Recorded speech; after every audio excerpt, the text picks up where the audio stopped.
asset to provide predictable targeted benefits to its users and residents and predictable returns to its investors under a wide range of increasingly unpredictable circumstances. So what we want to do as we mobilize public-private investment to do adaptation in our cities is to actually create districts in our cities that perform better than the districts have not been adapted, where this climate adaptation and mitigation, disaster mitigation work has not taken place. Next slide, please. We've seen that happen. All right, we know how to do this. We know how to internalize something was seen as an externality risk into something that's seen as giving a performance boost that demands a premium from the market. So when we look at LEED, when we look at the development of the green building industry, what did we do?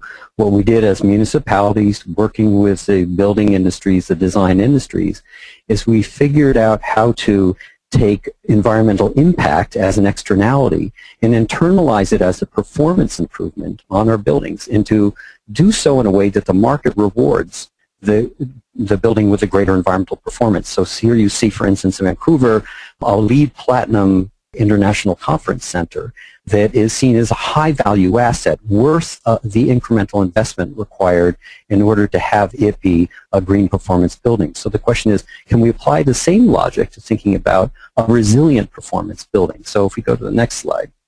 So far in Vancouver, we're not doing that. So here's a suburban community in Vancouver, Richmond, 100,000 people, where the market is rewarding the development of an entirely new urban area on mud flats that will just fold into the mud within that 99% chance earthquake magnitude. So we continue to build on a profitable basis in areas of high natural risk, whereas when it comes to green building and other kinds of high-performance building, we're finding that the market will actually invest in and improve for that performance. So how do we now get the market to invest and provide a premium for more resilient city building? Next slide.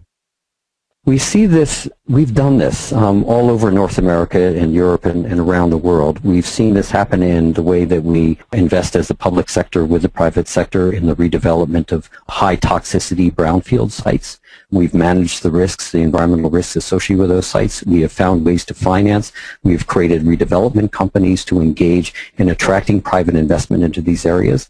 We've done it in this case in downtown Toronto, a central business district that needs to compete with other central business districts around the world, particularly for the banking sector. Toronto faced two challenges to its competitive advantage. One is the instability of energy supply, starting to suffer brownouts like have been experienced in San Francisco. And one is generally the cost of business. So what did we do in Toronto? What we did is we established new policies, new planning rules.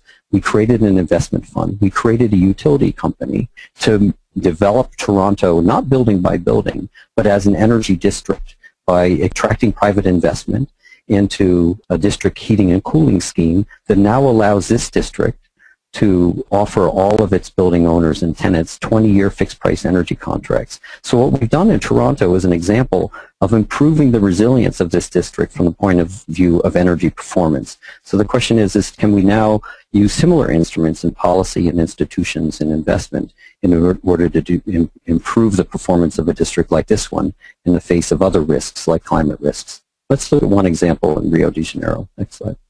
So if you look at this area, obviously high-risk area in Rio de Janeiro. This is a picture of Rio after the floods that took place there in January 2011. Move forward to the next animation, please.